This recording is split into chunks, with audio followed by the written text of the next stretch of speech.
ไม่อร่อยก็ไม่ได้ยืนชี้บอกนี่อร่อยนะนี่โยมนี่ให้มาแล้วพอท่านฉันเสร็จก็เผื่อพวกเราด้วยเกิดมามีบุญจริงๆทุกปีเป็นงานที่นักพูดเกือบทั้งหมดเต็มใจแล้วก็ปิติอย่างยิ่งที่จะมาร่วมงานครับเรายินดีอย่างยิ่งเราก็ตั้งตาว่าเมื่อไหร่จะถึงงานมีเทศมีทอล์กสักทีหนึ่งแล้วเราก็ยินดีมาร่วมกันครับมาทำบุญกันเอาละครับนั่นเป็นคิวที่ขั้นนะครับท่านจันทร์เตียโสนี่เป็นคิวที่อยู่ในคิวก็คือเสวนาธรรมรำลึกครับสำหรับท่านพระอาจารย์วิทยากรที่จะขึ้นมาเสวนาธรรมรำลึกนี้ท่านเป็นอดีตเจ้าอาวาสวัดป่าชิคาโกประเทศสหรัฐอเมริกาครับกราบนิมนต์พระอาจารย์ประสงค์ปริปุณโญครับกราบนิมนต์ครับ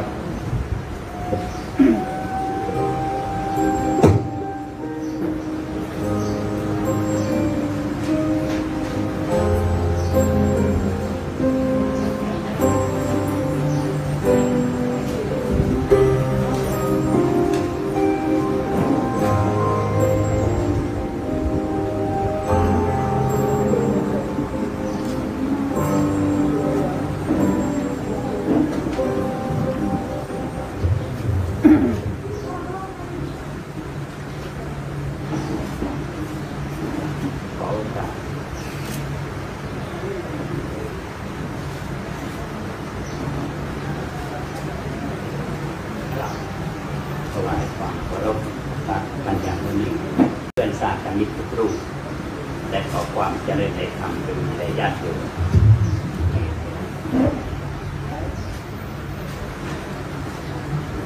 เมื่อวันที่8 พฤศจิกายน 63ใครได้ไปร่วมงานมีเทศมีทอล์กบางยกมือใครไม่ทราบด้วยว่ามีงานยกมืออาตมาได้มีโอกาสนั่งกับท่านเกือบชั่วโมงนั่งกันครึ่งชั่วโมงกว่าก็คือคอยคิวที่จะขึ้นเทศก็คุยกับท่านอาจารย์ภัสกรเพราะว่าเคยไปบรรยายด้วยกันที่ยุวพุทธและก็หลายที่แต่ว่าที่เป็นคู่หูประจำก็คืออาจารย์ชัยเชนที่จะไปกับท่านอาจารย์ภัสกรตลอดแล้วก็ทุกวันเวลานั่งฉันก็จะสนทนาธรรมกันสิ่งที่ประทับใจก็คือทุกครั้งที่เจอกันถ้าคุยก็คือคุยเรื่องธรรมะเรื่องการประพฤติปฏิบัติธรรมทีนี้ถ้าพูดถึงท่านอาจารย์ภัสกรพอบอกว่าอาจารย์ภัสกรปั๊บสิ่งที่อยู่ในหัวก็คือเสียงดังพูดตรงพูดแรงขออภัยไม่สุภาพปากจัดแต่ว่าจริงใจตรงนี้คือความประทับใจถึงแม้ท่านจะใช้คำแรงแต่ว่าเป็นพระที่จริงใจมากๆก็ได้เขียนคำสั้นๆว่าเกี่ยวกับอาจารย์ภัสกรก็คือท่านเทศทุกคราววาจาดังชัดสำนวนจ้านจัดนี่เปลี่ยนจากปากจัดเป็นจ้านจัดนะฟังแล้วเข้าใจเทศธรรมชัดเจนไม่เน้นเรี่ยรายเทศธรรมชัดเจนลูกเล่นมากมายมีความจริงใจในการสอนธรรมนั่นก็คือองค์รวมของท่านอาจารย์และก็สิ่งที่ท่านย้ำก็คือเพราะโง่จึงยึดเพราะยึดจึงอยากเพราะยากเพราะอยากจึงทุกข์เพราะฉะนั้นถ้าอยากจะออกจากทุกข์ก็คือต้องฝึกตัวนี้ให้ได้และก็สิ่งที่อาจารย์ภัสกรเวลาคุยกันอยู่เป็นประจำก็คือรู้ใดก็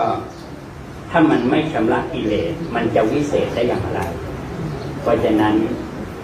ผู้ที่มาฟังท่านอยู่เป็นประจำถามนิดนึงใครเป็นเพื่อนหมีแพนด้าขอบตาดำก็ยกมือสูงๆก็มีอาตมาโผล่เข้าไปด้วยนิดนึง คือตอนที่คุยกันเนี่ยท่านเอาพระหมีแพนด้ามาให้อาตมาก็นั่งคุยกันบอกแล้วท่านก็บอกตอนนี้จัดทุกคืน3 ทุ่มครึ่งถึง5 ทุ่มอาตมาบอกว่าผมไม่เห็นด้วย ท่านบอกว่า3 ทุ่มครึ่งเป็นเวลาที่ญาติโยมหมดภารกิจแล้ว เพราะฉะนั้นคุยได้เต็มที่เขาพร้อมที่จะฟังแต่อาตมาก็บอกว่าผมไม่เห็นด้วยเพราะ3 ทุ่มครึ่งเป็นเวลาที่เตรียมภาวนาสวดมนต์แล้วก็4 ทุ่มก็จำวัดโชคดีที่ท่านมามีปัญหาในช่วงบ่ายถ้าท่านมีปัญหาในช่วงที่ขณะที่กำลังจับหลายคนจะรู้สึกไม่สบายใจว่าเราเป็นส่วนหนึ่งหรือเปล่าเพราะว่าอาตมาก็บอกว่าเฮ้ยถึงเวลาพักก็พักนะแล้วก็ของอาตมาเองนี่4 ทุ่มนี้ปิดโทรศัพท์ละใครจะโทรมาใครจะฆ่าตัวตายรับรองตายแน่ถ้าโทรไปหาอาตมาคือปิดโทรศัพท์เรียบร้อยเพราะเมื่อก่อนเคยไม่ปิดโทรศัพท์แล้วก็ทำตัวเป็นศิลานีก็คือใครจะปรึกษาได้ตลอดบางทีตี 2โทรมาอย่างเงี้ยตี 2ตี 3เราก็ถามว่าเป็นใครเขาก็บอกพอบอกชื่อเราก็บอกว่าเฮ้ยตอนนี้มันตี 2อาตมาเพิ่งพักตอนตี 1เนี่ยเพราะฉะนั้นเดี๋ยวเช้าค่อยโทรมาได้ไหมโยมน่ารักมากกำลังเป็นทุกข์ฟังหน่อยไม่ได้หรือไงอาตมาลุกขึ้นมานั่งกูหายง่วงละมีอะไรว่ามาแล้วเขาก็น่ารักมาก2 ชั่วโมงที่เขาคุยจนกระทั่งตอนเช้านี่เราเดินแล้วรู้สึกเท้าไม่ติดพื้นแล้วปัญหาอย่างหนึ่งก็คือบ้านจะหมุนถ้าพักไม่พอวันนั้นก็เลยคุยกับอาจารย์ภาสกรบอกว่าฮัลโหลโยมยังฟังอยู่ไหมประกาศโปรดทราบใครทิ้งร่างไว้ตรงนี้โปรดเข้าสิงร่างด้วยเอาจริงนะเพราะฉะนั้นสิ่งที่จะมาฝากท่านอาจารย์ก็อยากจะมาฝากกับญาติโยมพนมมือแล้วหันไปมองหน้าเพื่อนว่าตามเกิดมาชาติหนึ่งมองเพื่อนไม่ใช่มองอาตมาเกิดมาชาติหนึ่งถ้าไม่กตัญญูกับตนเองก็อย่าเนรคุณตัวเองใครชอบเนรคุณตัวเองมองหน้าแล้วทำปากชัดๆเสียชาติเกิดว่ามันแรงๆมันจำคำอาตมาไม่ได้แต่ว่ามันจำปากเพื่อนชัดเจนมากเมื่อกี้นี้เพราะฉะนั้นตรงนี้ถ้าไม่กตัญญูกับตนเองก็อย่าเนรคุณตัวเองวิธีการไม่เนรคุณตัวเองทำอย่างไรดูแลสุขภาพถึงเวลากินก็กินถึงเวลานอนก็นอนแล้วปัจจุบันคนนอนไม่เป็นคนเขาคิดจนกระทั่งหลับแล้วก็ฝันเขาเรียกว่าพวกหลับตาฝันพอตื่นปุ๊บคิดปั๊บพวกนี้พวกลืมตาฝันตกลงในโลกตอนนี้ 7,000 กว่าล้านคนที่ยังอยู่ในความฝันเยอะมากคือหลับตาฝันกับลืมตาฝันถึงเวลากินเขาก็กินไม่เป็นเขาดึงเรื่องราวอดีตมาขบเคี้ยวพอเบื่อก็โยนทิ้งแล้วก็เอาอนาคตมากังวลพอเบื่อโยนทิ้งเอาอดีตมาขบเคี้ยวอีกตกลงเขาไม่ได้กินอาหารเขากินความคิดเพราะฉะนั้นอย่าทำร้ายตัวเองแล้วก็โดยเฉพาะอย่างยิ่งการจากไปของท่านอาจารย์จะถือว่าเป็นปกติไหมหรือไม่ปกติไม่ปกติอาจจะไปเร็วสักนิดหนึ่งบางคนอาจจะต่อว่ายมพบาลว่าทำไมมาเอาท่านไปเร็วขนาดนี้พระองค์อื่นมีเยอะแยะเนี่ยทำไมไม่เอาบ้างไม่ได้หมายถึงกลุ่มนี้เป็นกลุ่มที่ทำประโยชน์โยมต้องเข้าใจอยู่เพราะฉะนั้นอาจารย์จะทุกครั้งที่เจอใครเนี่ยทุกคนจะเห็นรอยยิ้มเพราะท่านจะต้องการให้ลูกศิษย์ทุกคนมีความสุขงานนี้อาตมาประทับใจว่าไม่มีใครที่มานั่งร้องไห้เศร้าโศกถ้าใครมานั่งค่ำครวญเนี่ยถือว่าเป็นการกบฏกับท่านอาจารย์ภาสกรมากๆเป็นกบฏแต่ว่าถ้าอยากจะร้องนะก็ไม่ว่าร้องได้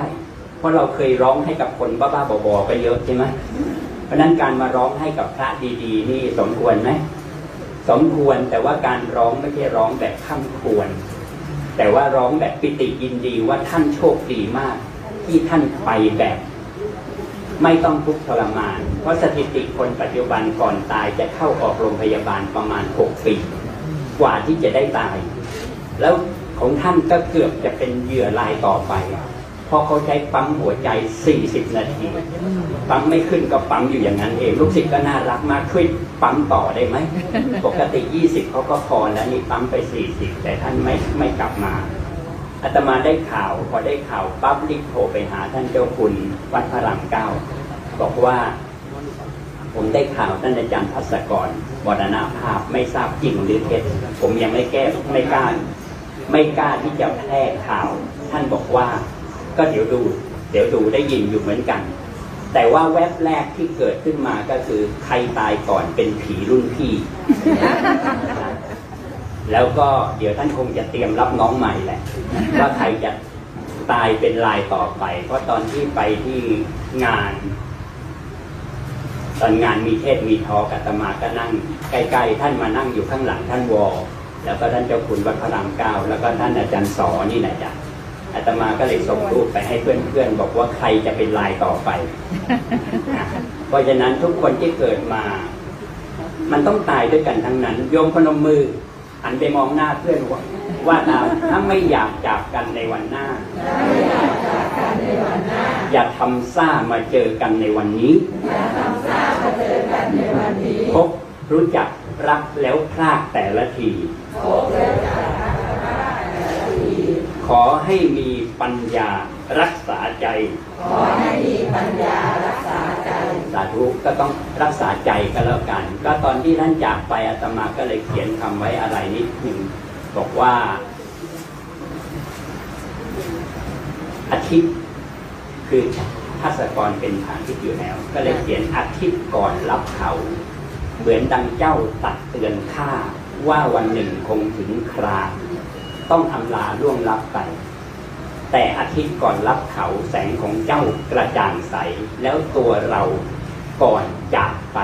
ทิ้งอะไรให้โลกหรือฝากอะไรให้โลกหรือเพราะฉะนั้นของท่านอาจารย์ท่านฝากไว้เยอะแยะแล้วแต่สิ่งที่อาตมาฝากท่านบอกว่าผมไม่เห็นด้วยที่ท่านจะไปจัดตอนกลางคืน4 ทุ่มควรจะนอนแล้วก็อาตมาได้มอบตรงนี้ให้บอกว่าทำไม่กตัญญูกับตัวเองก็อย่าเนียบตัวเอง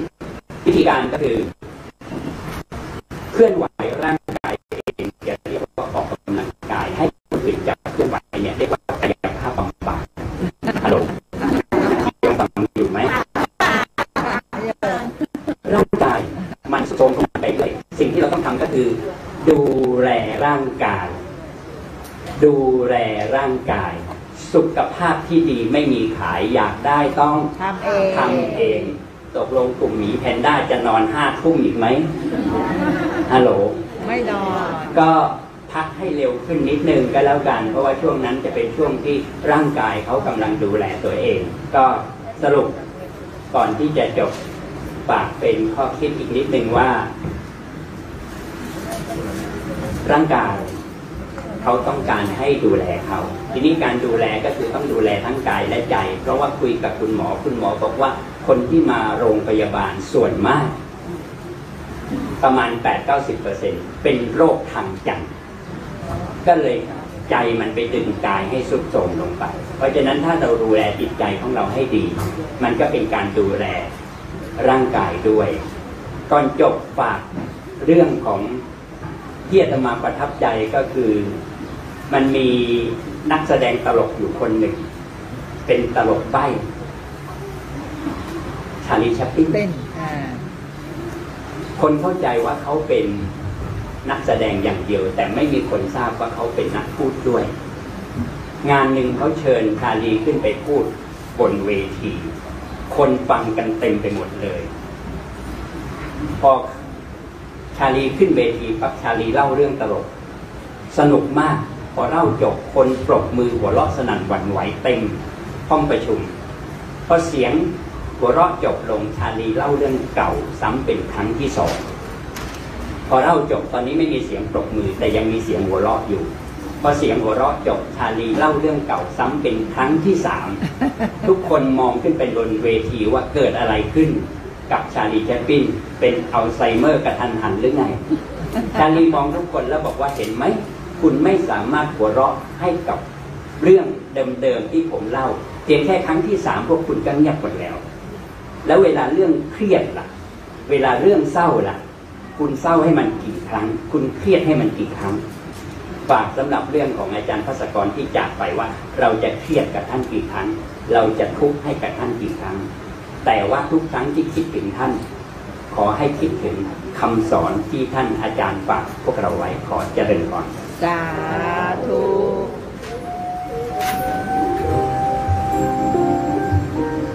กราบขอบพระคุณท่านอาจารย์ประสงค์ครับครับวันนี้เป็นเกียรติที่ได้มางานถือว่าเป็นงานที่เป็นศักดิ์ครับและเป็นเกียรติอย่างนะครับท่านผู้ชมครับผมได้ยืนอยู่ข้างๆญาติ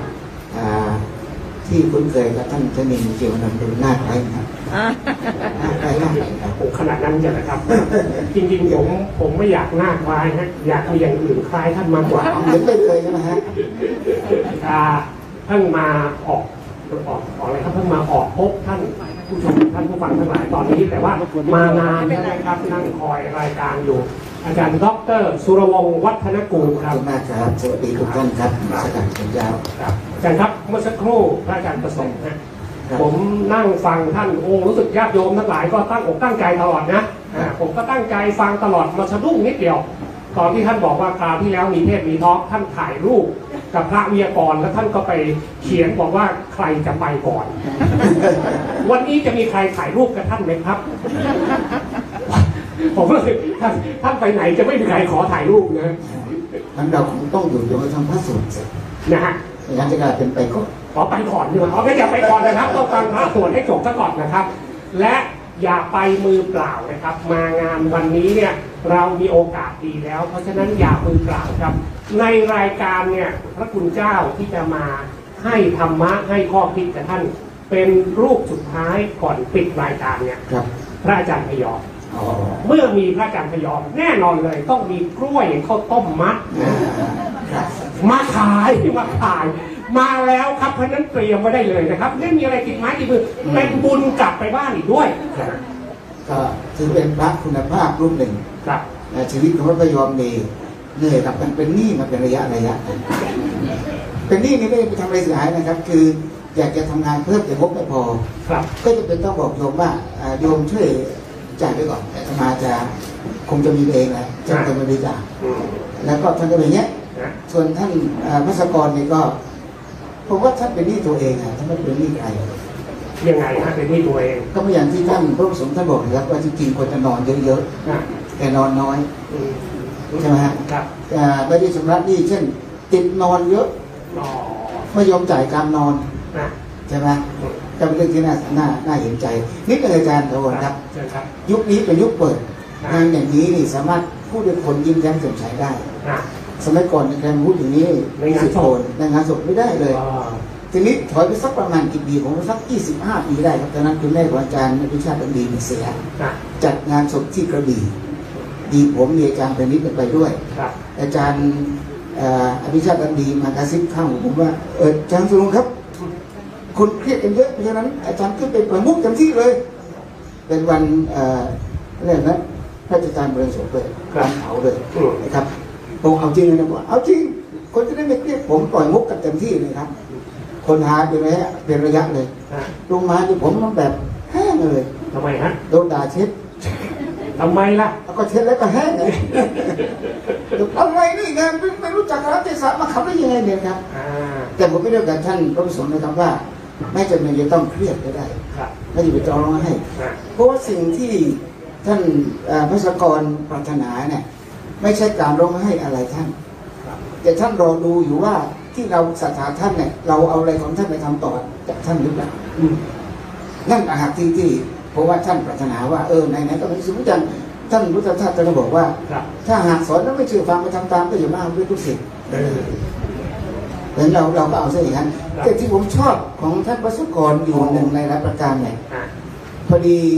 ผมเองเนี่ยว่างๆก็ชอบเอาบทสวดมนต์ไปแปะไว้ในเฟซก็มีคนก็มาเม้นบอกว่าก็ประมาณว่าจริงๆแล้วนะสติปัญญาเป็นสิ่งที่ดีที่สุดผมมาเจอท่านภัสกรโพสต์ไปว่าวิธีฆ่าต้นไม้ที่ได้ผลดีคือการถากเปลือกกระพี้ออกจนเหลือแต่แก่นแล้วประกาศว่าแก่นสำคัญที่สุดท่านบอกว่าถ้าเกิด ตัดกิ่งตาถากเปลือกออกและอะไรออกหมดนี่ต้นไม้จะอยู่หรือตายก็ตายดังนั้นพระเครื่องเนี่ยอาจจะไม่ใช่แก่นแต่ถ้าถากออก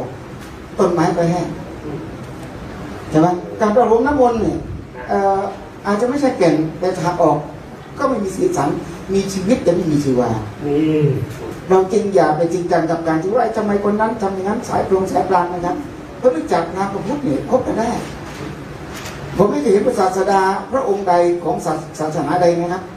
มันนั่งทะเลาะเถียงกันว่าของใครดีกว่าของใครและใครดีกว่าใครไม่ใช่มีแต่สิทธิ์ของศาสดาหลายคนต่างหากที่มันนั่งเถียงกันว่านั่นใช่อันนี้ไม่ใช่เพราะฉะนั้นอะไรก็ต้องที่มันเกิดประโยชน์เพราะว่าทำไปเถอะผมฝากนิดหนึ่งผมได้คุยกันกับรุ่นวิเชียนที่วัดปยงสาวาสงานวันเกิดท่านกับดีอนุศาสนาจารย์ขึ้นมาเล่าว่าพระราชาพระองค์หนึ่งในอดีตเนี่ยพอสิ้นชีวิตปั๊บก็เจอท่านยมบาลท่านยมบาลก็เห็นว่าพระราชาทำดีไปเยอะแต่ก็ฆ่าคนไม่ได้เยอะก็ไม่อยากให้ตกนรกก็ถามว่าท่านเคยทำบุญอะไรไว้บ้างพระราชาตกใจนึกไม่ออกเคยทำอะไรบ้างชีวิตนึกไม่ออกว่าทำยังไงไว้บ้างท่านก็เลยช่วยพระราชาบอกว่าก็ตอนนี้ท่านเคยไปถวายคือถวายพระทหารพระนี่ก็เคยแผ่ซึ่งเราเรื่องไม่ใช่ดียกแผ่บุญกุศลได้ยมบาลด้วยพระราชาก็บอกใช่พอใช่ปั๊บก็เลยขึ้นสวรรค์ดังนั้นทุกท่านครับเรื่องนี้จะพรามหรือผู้ก็ตามแต่เวลาท่านทำบุญเป็นลืมแผลท่านท้าวเวสสวรรค์ด้วยนะครับโอเคยมบาลด้วยยมบาลด้วยอันนี้ถือเป็นการติดสินบนล่วงหน้าครับไม่ถึงขนาดนั้นนะครับบุญกุศลเราก็แผ่กันได้นะครับและทีนี้เราก็จะได้ฟังข้อคิดดีๆจากท่านสศรีครับพระครูวินัยธรกิติศักดิ์โคตมะศิกโสนะครับท่านเป็นพระวิทยากรครับฝ่ายทัศนศึกษาวัดพระเชตุพนวิมลมังคลารามราชวรวิหารราชวรมหาวิหารวัดโพท่าเตียนครับเราคุ้นกันดีในชื่อวัดโพท่านได้รับกิตติคุณปริญญาโทที่มีคำย่อว่าพทม.ท่านเป็นพระวิทยากรให้กับมหาวิทยาลัย30 กว่าแห่งทั่วประเทศมีผลงานเขียนหนังสือกว่า60 ปก60 ปกนี่คือ60 เล่มนะครับไม่ใช่ท่านเขียนเฉพาะปกนะฮะท่านเขียนหนังสือ60 ปกก็ง่ายดิเขียนปกแค่นิดเดียวก็จบแล้วอันนี้เป็นภาษาลักษณะนามของหนังสือนะฮะเดี๋ยวบางท่านไม่เข้าใจนะครับเราจะมีแต่ผมแหละที่จะไม่เข้าใจท่านใช้นามปากกาว่าส.ศรียวนวีวางจำหน่ายตามร้านหนังสือทั่วประเทศและท่านก็ยังได้รับแต่งตั้งเป็นพระครูวินัยธรฐานานุกรมในพระอัฐิสมเด็จพระมหาสมณเจ้ากรมพระปรมานุชิตชิโนรสสมเด็จพระสังฆราชเจ้าด้วยครับอย่างน้อยสุดในนามสศรียวนมีหนังสือพุทธบุตรอยู่อย่างน้อย60 เล่มก็ถือว่าท่านมีสมองที่เฉียบแหลมและเก็บข้อมูลดีครับเราจะได้ฟังพระเดชพระคุณท่านครับนมัสการครับขอราชนานิมนต์ครับ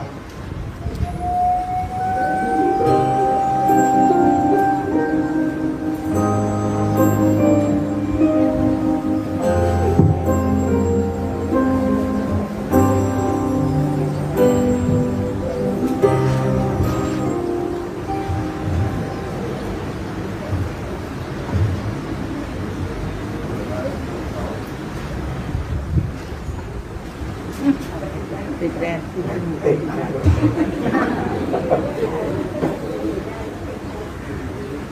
มีพระท่านพูดเรื่องนอนน้อยหลายรูปเลยแต่ว่า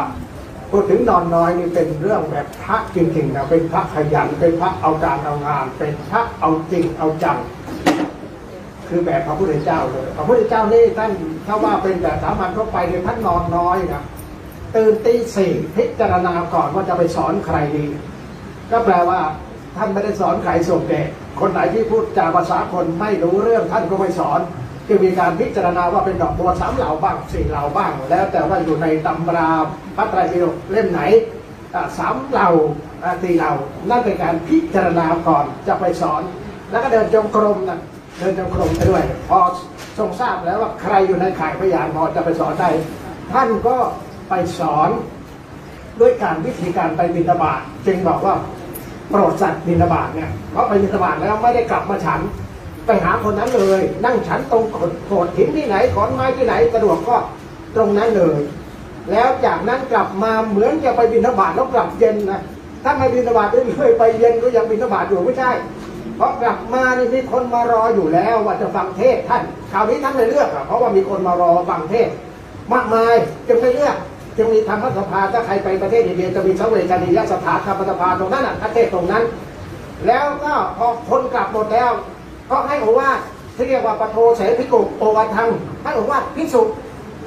ไปถึงเที่ยงคืนน่ะอัครเตเทวปันนังทีนี้เจ้านครแห่งรัฐต่างๆประมุขของประเทศต่างๆมาให้พระองค์แก้ปัญหามาชาร์จแบตเตอรี่ชีวิตให้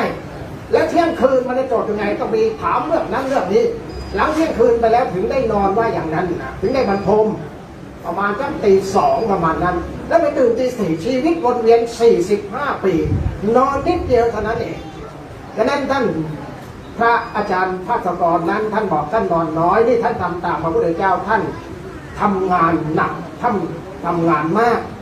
เราจะเห็นว่าคนสมัยก่อนเนี่ยอายุยืนพระสมัยก่อนอายุยืนพระอานนท์120พระมหากัสสปะเท่านั้นพระโกฏัญญะเท่านั้น90ไปเลยนะท่าน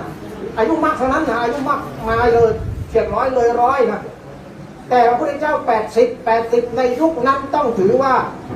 ไม่มากแต่ทำงานมากมีที่วัดโพเนี่ยจะมีการสวดมนต์สมัยก่อนเด็กวัดนะสวดมนต์แล้วก็จะมีแบบว่านอนนานงานน้อยทำงานมากนอนน้อยๆแต่ว่านอนน้อยบางทีเสียสุขภาพก็ต้องดูสุขภาพด้วยพูดถึงผลงานเนี่ยท่านอาจารย์ภัสกรเนี่ยท่านมีวิสัยทัศน์คือท่านจะไม่ตายเขาเกิดมาแล้วต้องตายและท่านทำยังไงถึงจะไม่ตายเราจึงพบว่าหนังสือของท่านมากมายเหลือเกินไม่ใช่หนังสือที่รังเกียจและธรรมดานะเป็นเบสเซลเลอร์พิมพ์เป็น6 ครั้งก็มีวันหนึ่งคุณปุ๊กอนุมากันเองก็คุณผู้จัดรายการเนี่ยมีเทศนิทานที่ยิ่งใหญ่มากมีคนดูเป็นหมื่นเนี่ยแต่ละครั้งเนี่ยอัศจรรย์มากไม่มีใครที่จะเรียกคนมาดูมาฟังเทศได้มากขนาดนี้จัดรายการห้องรับแขกก็ได้มนต์อาตมาไปแล้วก็ถามว่าทำไมถึงเขียนหนังสือแล้วบอกว่ากลัวตายเอ้าเขียนหนังสือแล้วไม่ตายเหรอเขียนหนังสือแล้วไม่ตายคือกลัวตายบอกว่ากลัวตายกลัวตายแล้วจะไม่มีคนรู้ว่าเคยเกิดมาในโลกนี้กับเขาเหมือนกันแล้วพอตายไปแล้วเนี่ยหนังสือก็ยังอยู่ไม่ได้ไปเทศที่ไหนหนังสือประเทศหนังสือมันอ่านเวลาไหนก็ได้อ่านรอเวลาอ่านรอใครไปไหนก็อ่านหนังสือไปหนังสือก็เป็นตำรับตำราที่สำคัญอย่างยิ่งและสิ่งสำคัญที่สุดก็คือเรื่องกรรมพระพุทธเจ้าท่านพูดเองว่าท่านเป็นกรรมวาทีกล่าวเรื่องกรรมไม่มีเรื่องอื่นไม่มีใครมาทำอะไรให้ใครเกี่ยวกับเรื่องกรรมอย่างเดียวกรรมนี้จึงเป็นเรื่องสำคัญมีการร้องเรียนเพื่อความเท่าเทียมประเทศนู้นร้องเรียนประเทศนี้ร้องเรียนประเทศนั้นร้องเรียนว่าต้องการจะให้เกิดความเท่าเทียมไม่มีทางเลยที่จะทำให้เท่าเทียมกันได้ไม่มีใครมาบอกจะทำให้ใครเท่าเทียมได้เนี่ยมันเป็นไปไม่ได้เลยเขาไม่ได้พูดความจริงเพราะคนเราไม่มีทางเท่าเทียมกันทำไมจึงไม่มีทางเท่าเทียมกันกรรมมุนาวัตติโลโกแล้วก็กรรมนั้นเป็นเครื่องจำแนกสัตว์ให้เลวและประณีตและทีทางปหินับปณิตายะแยกจำแนกสัตว์หมายถึงคนทั้งหลายเขาทำอย่างไรเขาก็จะได้อย่างนั้นไปหาหมอบอกว่ากินยาเวลานั้นกินยาเท่านี้เม็ดเท่านี้เม็ดนะและอย่าไปกินอะไรที่เป็นของแสลงนะคนหนึ่งตามหมอเป๊ะอีกคนหนึ่งนึกจะกินอะไรก็กินยาก็กินบ้างไม่กินบ้างจะให้หายเท่าเทียมกันได้อย่างไรพอเท่าเทียมกันไม่ได้แล้วก็คนหนึ่งไปเรียนนักเรียนบางคนเนี่ยที่เขาได้คะแนนเป็นอันดับ1ของประเทศเคยไปศึกษาประวัติเขามาหลายคนไม่เคยเรียนพิเศษเลยนะไม่เคยเรียนเลยเขาบอกไม่เคยเรียนเลยเรียนในห้องเรียนเนี่ยเอาใจใส่ไปทำยังไงส่งงานไงตามนั้นเลยเป็นอันดับ1ของประเทศคะแนนนะแต่บางคนนี่งานก็ไม่ส่งอาจารย์นี่ปวดหัวมากตามหาตามล่าเมื่อไหร่จะส่งงานสักทีและสมัยก่อนมันตกสมัยนี้ไม่ตกห้ามนักเรียนตกต้องตามล่าวิ่งไล่ให้ ไล่แจกนักเรียนให้ได้คะแนนให้ได้ตรงมาและจะไปบอกว่าพอไปถึงคะแนนตัวเองน้อยไปส่งงานไปทำอะไรทั้งเลยคะแนนมันได้ไม่เท่ากันแล้วมาเรียกร้องความเท่าเทียมว่าจะเอาคะแนนเอาเกรดเท่ากันไม่ได้บางคนฐานะก็ร่ำรวยบางคนฐานะยากจนอีกคนหนึ่งขยันทำการทำงานอีกคนหนึ่งไม่เอาอะไรเลยไม่ทำอะไรเลยเราหัวอย่างเดียวเลยนะแล้วจะบอกว่าจะให้รวยเท่าเทียมกันไม่ได้มันเกิดจากอะไรไม่ได้เกิดจากสิ่งศักดิ์สิทธิ์บันดาลอะไรบันดาลที่ไหนบันดาลเลยมันเกิดจากกรรมกรรมะแปลว่าการกระทำเป็นกรรมของคนคนนั้นไม่ได้เกี่ยวกับใครเลยเป็นกรรมฉะนั้นเมื่อกรรมเป็นเรื่องสำคัญในพุทธศาสนาที่ไม่เกี่ยวกับใครมันเกี่ยวกับคนคนนั้นเป็นคนกับเจ้าตัวนั้นท่านพระกรเห็นเรื่องกรรมเป็นเรื่องสำคัญท่านบวชครั้งแรกเนี่ยท่านก็มาแนวกรรมมาตลอดจนมีชื่อเสียงโด่งดังรายการโทรทัศน์เชิญไปออกรายการมากมายเพราะคุณปุ๊กออนุมาจัดรายการมีแค่ทีท็อปที่เดชชั่นจากกรุงเทพแล้วก็ไปต่างจังหวัดไปสัญจรไปกำลังแสวงหาพระอยากมาเอาพระคุณภาพมาเป็นวิทยากรก็แนะนำคุณปุ๊กว่านิมนต์ท่านพระตะกรมา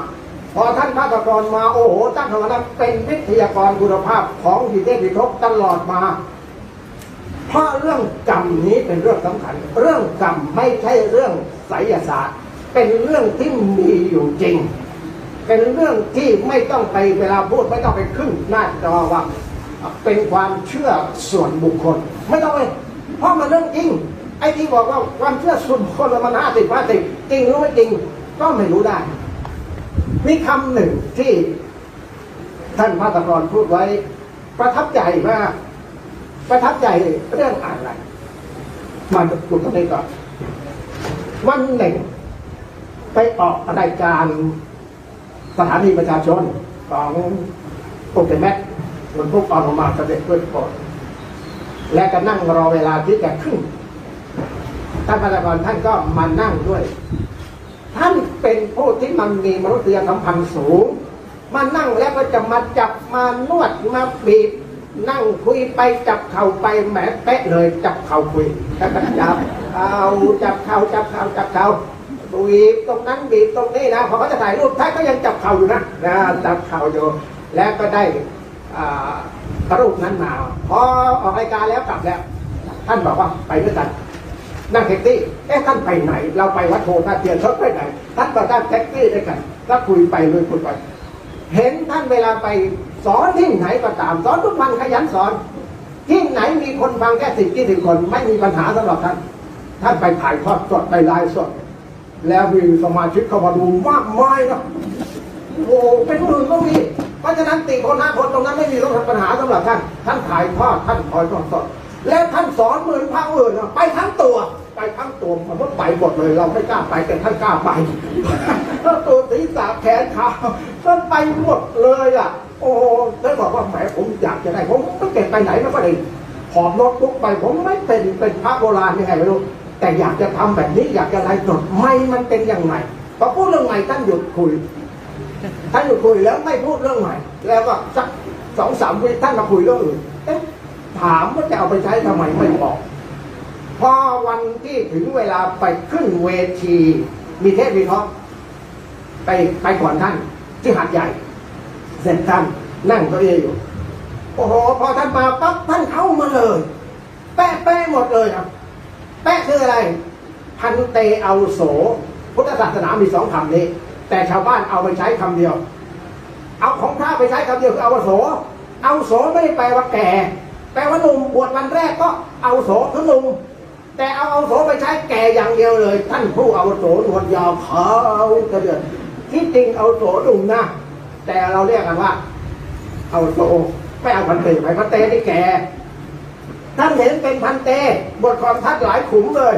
ท่านก็มาคุกเข่ากราบไหว้จุดยอดเดี๋ยวนี้เอาปัจจัยเราใหม่ทำสูงมากนะพอท่านกราบแล้วท่านก็ล้วงไปในย่ามล้วงไปในย่ามล้วงไปทำไมงัดอันนี้ขึ้นมาใหม่เอาใหม่ที่ท่านหยุดพูดวันนั้นไม่พูดอะไรต่อแล้วเราจะไปหาไงท่านไม่บอกเพราะกลัวเราไปหาเองท่านไปหามาให้เอามาให้เลยนี่ยังอยู่นะยังอยู่บอกท่าน บอกเป็นมรดกของท่านได้ยินยังอยู่ยังใช้อยู่โอ้โหก็ประทับใจมาถึงว่าท่านพูดอะไรท่านบอกว่าที่สุดของความรักคือการให้ที่สุดของการให้คือให้มรรคผลนิพพาน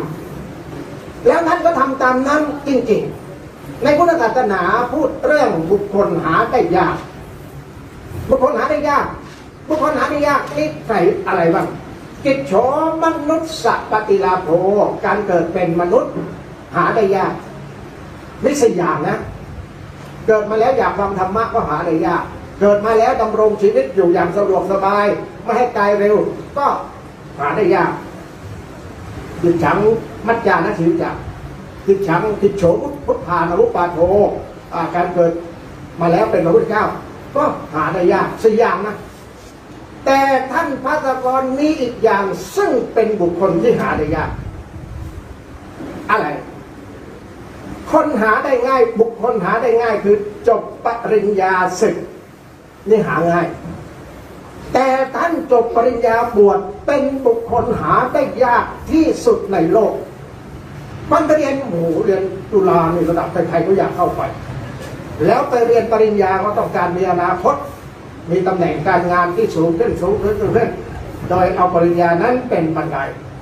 แต่ท่านจบปริญญากลับไม่ไปแบบโลกเข้ามาหาทางธรรมพุทธศาสเนอุปรังทัตตวาภาษาเรียกว่าถวายอกต่อพระพุทธศาสนาถวายชีวิตไม่กลับไปเป็นคฤหัสถ์อีกถ้าเราไปอ่านท่านเหมือนจะหวังบรรลุมรรคผลนิพพานเลยทีเดียวสอนเรื่องลึกแล้วก็เก่งทุกอย่างนะกรก็เก่งการเก่งเนี่ยย่ามเนี่ยมันหาอะไรไม่ค่อยเจอบางทีเอออกมาเลยเวลาหาอะไรเนี่ยไม่ค่อยเจอเนี่ยวันนั้นเนี่ยเอาแบบท่านจันเพราะท่านจันเอามือเอาจับเมาเนี่ยท่านจับเข่าอยู่เนี่ยนะเห็นไหมไม่เห็นก็ตามใจแคปชั่นนี้ก็เลยเขียนว่าท่านเก่งก่อนก็เลยทำอะไรก็เลยเขียนก่อนแบบท่านมั่งนั่งพูดกันแล้วก็ท่านจับข่าวนะได้เขียนว่าจากก่อนจากหลังจากทั้งสิ้นมีชีวิตอยู่เพื่อทำสำคัญกว่าท่านทำแล้วทำมากก่อนจากลายังอยู่ถ้าไม่ทำก็กำเวรสั้นๆโอ้โหไล่กระจายสุดท้ายก่อนนะการนี้เอาไปลงประกอบภาพหนังสือของท่านนะและก็ประกอบการออกรายการเจาะใจหลังจากคุณากรและออกรายการสถานีประชาชนแล้วก็เขียนว่าขยันเที่ยวสอนธรรมนำชีวิตปากกาลิขิตหนังสือเล่าหรือลั่นรายการเจาะใจให้ปัญญาพาแบ่งปันอัศจรรย์หนุ่มบัณฑิตศิษย์จุฬารับปริญญาแล้วลาไกลเข้าไฟวัดบวชเพื่อตัดฝนฝึกไม่สึกหา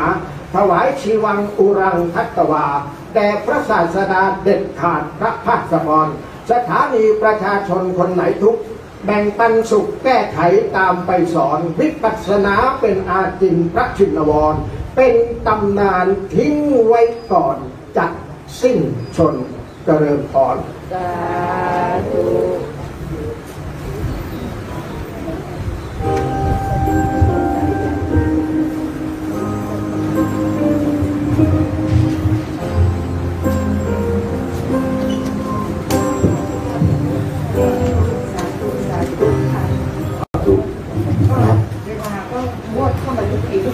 วันนี้เรามีผู้ดำเนินรายการสุภาพสตรีนะครับทุกท่านก็ก่อนที่จะพูดนี่ต้องร้องเพลงสั้นๆนะ ไม่ต้องอะไรนะ นี่อาจารย์คนหนึ่ง ไม่ต้องผมคนหนึ่งพี่แอร์คนหนึ่งเรา3 คนนะครับแก่ทั้ง3 คนคนร้องเพลงร้องไปเลยนะ ออกได้ใช่ไหมต้องถอดนะถอดแค่หน้ากากพอครับนี่ก็พี่แอร์หน้าตายัง เป็นสอนนะครับ แต่วันนี้ต้องขออนุญาตนิดนึงนะครับ อาจจะพูดจามีปัญหาที่เนื่องจากว่าทำอาตัดตามานะครับ เกี่ยวเลย พอดีผ่าเข้ากระจกนะฮะ ก็กระจกถึงวัยแล้วค่ะอาจารย์หายยัง ของผมผ่านานแล้วครับ อ๋อทำถึงไปก่อน ตอนนี้ว่าจะผ่าหน้าต่างประตูเลยไปด้วยครับผม พูดถึงทุกวันเนี่ยผมเป็นรุ่นน้องที่สุดใน3 คนนี้ ยังเลยใช่ไหม เราเรียนตามลำดับเลย ไม่ใช่น้องที่สุดแต่เพียงว่าโผล่ขึ้นมาช้า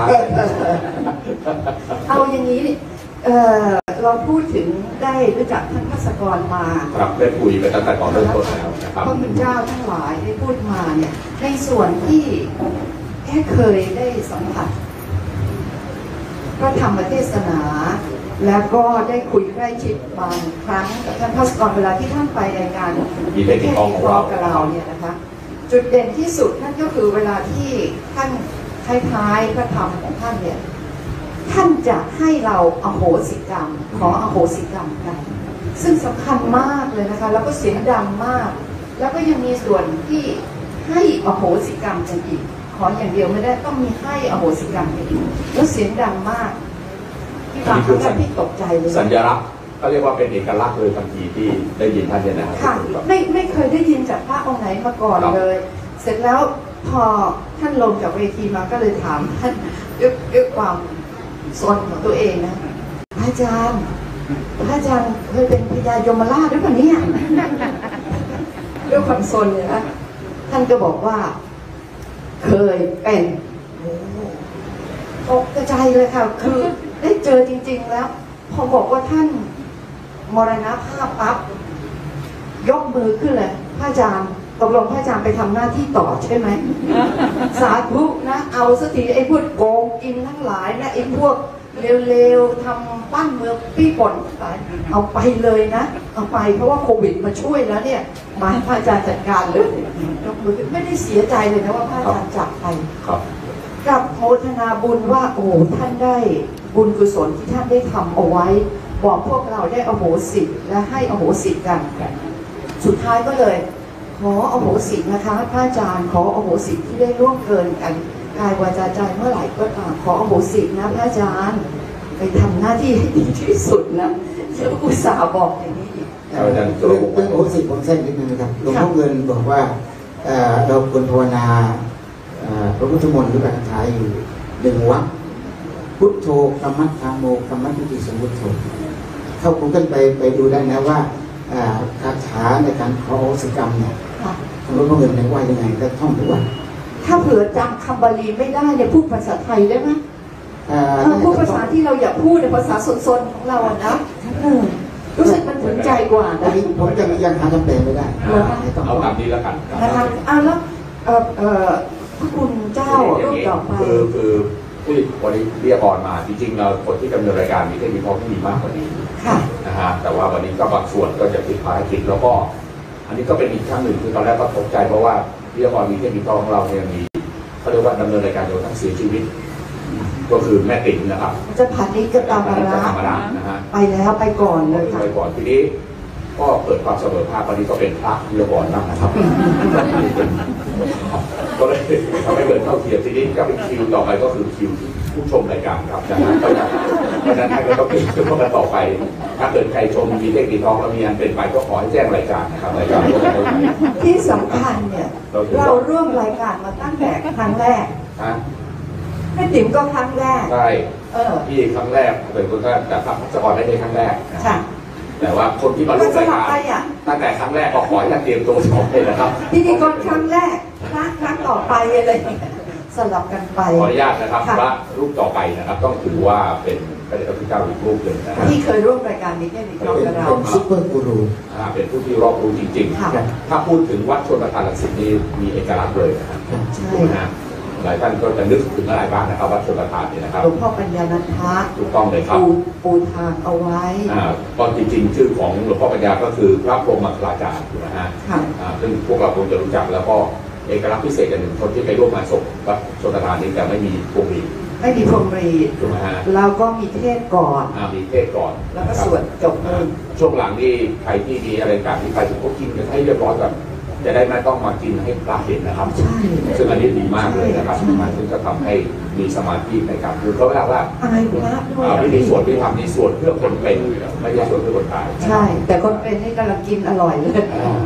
นะครับท่านเป็นนะครับ อันนี้ ท่านเป็นผู้ สำ เจ้า หรับ นี่ องค์นี้นี่พระปัญญานันทมุนี ครับ ค่ะ ท่านเป็นศิษย์เอกของนะครับหลวงพ่อปัญญา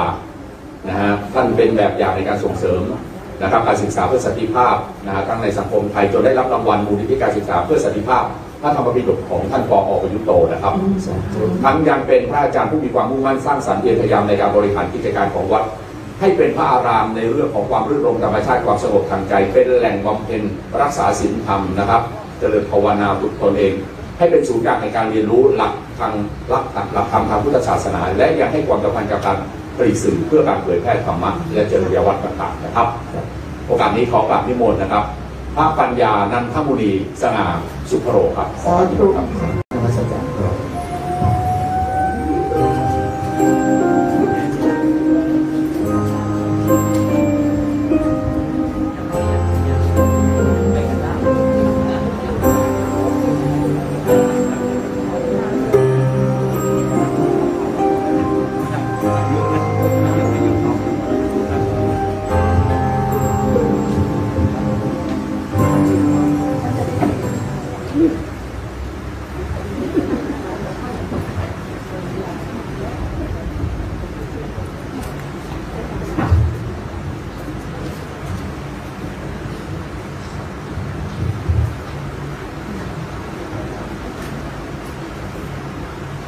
ขออำนวยพรท่านผู้มีหัวใจประเสริฐโดยมีพระอาจารย์ทั้งหลายได้มาเป็นหลักใจให้กับพวกเราที่หัวใจประเสริฐก็คือ เมื่อรู้ว่าอาจารย์ภาสกรเนี่ยมรณภาพพวกเราคงจะคิดเหมือนกันว่าทำอย่างไรนะเราซึ่งมีชีวิตอยู่ต่อไปเนี่ยมันอยู่เพื่ออะไรซึ่งทั้งหมดเนี่ยเราน่าจะได้เป็นผู้ได้รับคำสอนจากอาจารย์ภาสกรที่สอนตรงไปตรงมาที่ท่านพูดตรงท่านพูดเสียงดังท่านพูดอะไรยังไม่ดังเท่ากับวันนี้หรอกวันที่ท่านสิ้นชีวิตหรือมรณภาพเป็นการสอนที่ยิ่งใหญ่ที่สุดสอนให้พวกเรารู้ว่าไม่ตายวันนี้วันหน้าก็ตายความตายของพุทธศาสนาไม่ใช่เรื่องร้ายแต่ว่าเรื่องที่อยู่แล้วทำตัวเป็นเหมือนคนตายแล้วเนี่ยร้ายนั้นน่ากลัวอาจารย์ภาสกรเราก็ธรรมดาที่บอกว่าเราเสียใจกับพระที่ทุ่มเทชีวิตเพราะชีวิตของท่านนี่พัฒนามาจากเป็นเด็กเป็นหนุ่มจนกระทั่งมีองค์ประกอบของศาสนาเข้าไปเกี่ยวข้องโดยคุณพ่อของท่านนั้นเป็นผู้ใช้ชีวิตเรียนรู้ธรรมะแบบที่ถูกรับรองในศาสนาว่าเป็นพระก็บรรลุธรรมได้เป็นแม่ชีก็บรรลุธรรมได้เป็นอุบาสกก็ได้อุบาสิกาเนี่ยก็ได้นั้นท่านภาสกรเนี่ยท่านบวชเนรที่วัดชลประทาน2 ครั้งนะท่านตอนบวชเนรเนี่ยท่านบอกบวชเพราะอะไรบวชเพราะว่าแม่พาไปใส่บาตรแล้วก็มองไปในบาตรพระเห็นขนมเยอะเลยสนใจอยากเข้าไปบวชแต่ไม่ได้บวชเพียงแค่อยู่เรื่องการกินบวชที่จะไปศึกษาเรียนรู้อยู่วัดชลประทานแล้วก็ไปสวนโมกข์2 ครั้งที่บวชในความเป็นสามเณรก็ถือว่าเป็นอุปนิสัยที่น่าสนใจเพราะเด็กในวัยนั้น ยากนักที่จะใส่ใจบวชครั้งที่หนึ่งครั้งที่สองแล้วก็ต้องยอมรับอีกว่าหลวงปู่ปัญญาท่านให้โอกาสกับเด็กแปลกโดยมากถ้าบวชปีหนึ่งแล้วปีสองนี่จะไม่ให้บวชแล้วแต่ว่ากับท่านภาสกรเนี่ยเดิมนี่ท่านชื่อนิรันดร์เราบวชอยู่เราเห็นถึงเนรนิรันดร์ที่เป็นเด็กน่ารักเนรน่ารักเนรที่ใฝ่ในการที่จะเรียนรู้แล้วก็อยู่ตามวิสัยของผู้ที่เข้ามาบวชแล้วก็หลังจากนั้นก็ศึกไปเรียนต่อทำหน้าที่ของความเป็นมนุษย์เพื่อจะได้เรียนรู้ว่าโลกมนุษย์เนี่ยอยู่แล้วเนี่ยต้องเป็นคนที่อย่าอยู่ให้เวลามันสูญเปล่าแล้วหลังจากนั้นก็ไปพบแม่ชีถึงพ่อจะเก่งในเรื่องของการเรียนรู้ธรรมะจนกระทั่งเรื่องพระอภิธรรมนี่ใครเกินอาจารย์ดร.รงค์ไม่ได้แต่แกก็บอกไว้ว่าอย่าหวังว่าพ่อนี่จะสอนลูกได้นะเพราะบางทีเนี่ยพ่อกับลูกมันเป็นวิบากกรรมกันอย่างไรไม่รู้สอนใครก็ได้แต่บางทีสอนลูกไม่ได้ในที่สุดแม่ชีที่ต้องยกให้เลยนะว่าครูที่นำชีวิตของอาจารย์ภัสกรเข้าหาศาสนาครั้งที่สองได้มาจากแม่ชีสาธุแม่ชีหน่อยสาธุท่านอย่ามองข้ามนะแม่ชีที่เดินอยู่เนี่ยนั่งอยู่เนี่ยเป็นผู้ที่ใฝ่ใจในการที่จะหาสิ่งดีให้เกิดขึ้นในสังคมได้และแม่ชีเนี่ยสอนให้เกิดคุณค่าทางจิตได้สูงมากจนแกไปเอาพระเหรียญบ้างชนิดที่เรียกว่าของพ่อมีเท่าไรเนี่ยก็พามาให้แม่ชีเลือกแม่ชีก็สอนอย่างผู้ที่มีความเฉลียวฉลาด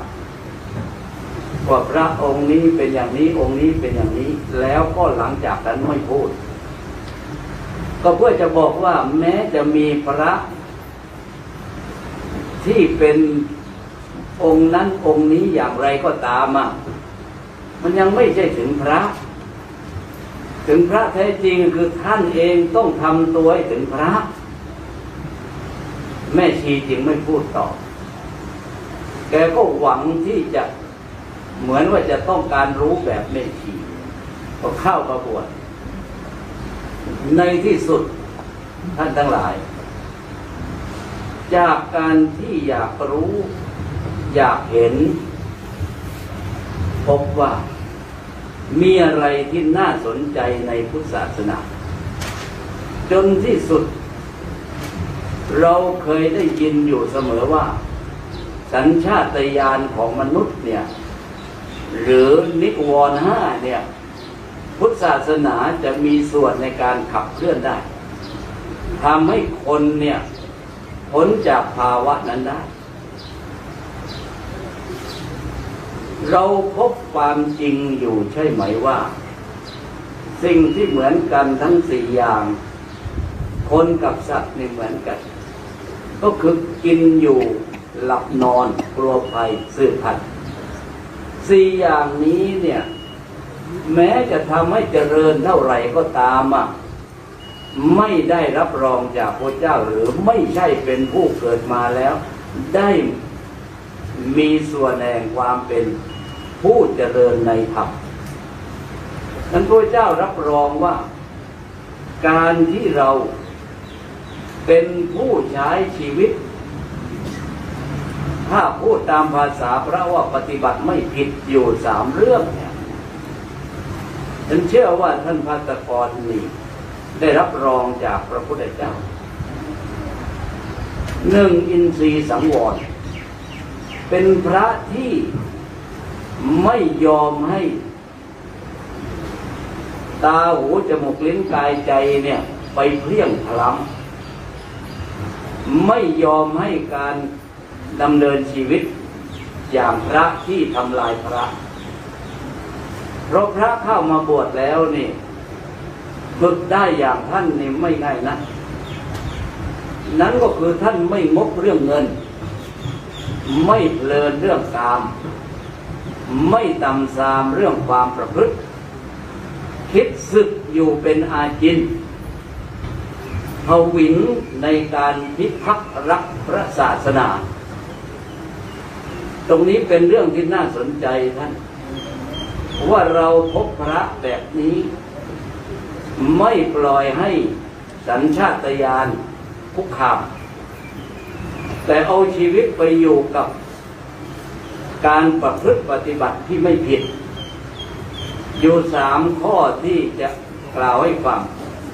1. อินทรีย์สังวรประการที่ 2. โภชเนมัตตัญญูตารู้จักการกบการฉันตามที่เห็นสมควรและประการที่ 3. คือชาคริยานุโยคประพฤติตัวเป็นคนตื่นอยู่เสมอก็จะไปตรงกับเรื่องนิวรณ์5ว่าถ้าเราผู้ต้องการจะฝึกตนให้สมกับการเป็นผู้เข้าหาพระศาสนาอย่าให้นิวรณ์5มันครอบงำ 1. กามฉันทะ 2. พยาบาท 3. ถีนมิทธะ 4. อุทธัจจะอุกุจจะ 5. วิจิกิจฉาใครแปลได้ยกมือใครแปลไม่ได้ยกมือลอยไปอย่างนั้นแหละกามฉันทะคือเพลิดเพลินในกามคุณมีรูปเสียงกลิ่นรสสัมผัสการปล่อยตัวให้ไปเพลิดเพลินอย่างนี้แหละเขาเรียกว่าเราไปอยู่กับเรื่องของสัญชาตญาณอย่างสัตว์ประการที่ 2. พยาบาทเราคือผู้หนึ่งที่รู้ว่าความพยาบาทนั้นมาจากการไม่พอใจหรือไม่สมหวังจากกามคุณก็กลายมาเป็นพยาบาทพอเราทำตามพยาบาทผลตามมาคือถีนมิทธะความง่วงเหงาเอานอนซึมเศร้าสังคมปัจจุบันเนี่ยจะพบมากขึ้นเพราะเราหลงเพลินถูกกระตุ้นให้เพลินในรูปเสียงกลิ่นรสสัมผัสและรูปเสียงกลิ่นรสสัมผัสนั้นมันเป็นเรื่องของการตกอยู่ใต้อำนาจของไตรลักษณ์เนี่ยพอตกอยู่ใต้อำนาจไตรลักษณ์เราอายุมากขึ้นอะไรมากขึ้นแต่หัวใจยังนึกว่าต้องถูกกระตุ้นเหมือนอย่างนั้นก็เลยกลายเป็นความรู้สึกไม่สบายใจท้อแท้ใจอึดอัดใจทั้งหมดนี้เป็นพยาบาทแล้วก็กลับมารับผลคือซึมเศร้าทำชีวิตตัวเองให้เกิดสิ่งที่เราเรียกว่าน่าเสียดายที่เรามีพระศาสนาแล้วก็จบด้วยอาการอย่างนั้นพอซึมเศร้าไม่พอก็วิจิกิจฉาลังเลสงสัยไม่รู้ว่าชีวิตวันนี้กับวันหน้าเป็นยังไงชาติหน้าเป็นยังไงแต่วันนี้ของชีวิตทำไมเราไม่จัดการพาตนให้พ้นจากสิ่งที่เราเรียกว่าสัญชาตญาณอย่างสัตว์อาจารย์ภาสกรพยายามต่อสู้ให้ทุกคนได้เห็นว่าสิ่งที่ต้องจัดการกับตัวเองก็คือมาเป็นพระแล้วต้องไม่ปล่อยให้การเป็นพระนั้นหลุดลอยไปจากความดีงามคือไม่งกเรื่องเงินอันนี้ทุกคนรับรองได้ว่าท่านไม่ได้บวชเพื่อแสวงหาในเรื่องเงินตราประการที่ 2คือไม่เพลินเรื่องกามคำว่าไม่เพลินเรื่องกามในที่นี้หมายความว่าไม่เอาตัวไปไขว่อยู่กับนิวรณ์เป็นต้นไม่เอาตัวไปไขว่อยู่กับเรื่องของสัญชาตญาณที่เราพบว่าใครๆก็ทำได้ที่ปล่อยเพลินทางตาหูจมูกลิ้นกายใจ ไม่ต่ำทรามเรื่องความประพฤติคุณภาพชีวิตของท่านมุ่งมั่นที่จะเดินตามรอยบาทของพระพุทธเจ้าทำท่านเองให้สมกับที่เกิดมาเป็นพระเป็นอย่างไรเราท่านทั้งหลายก็รับรู้กันว่าเป็นผู้ประเสริฐพระไม่พอท่านก็เอาสิ่งที่มาเป็นหัวใจประการที่สองคือเป็นสมณะ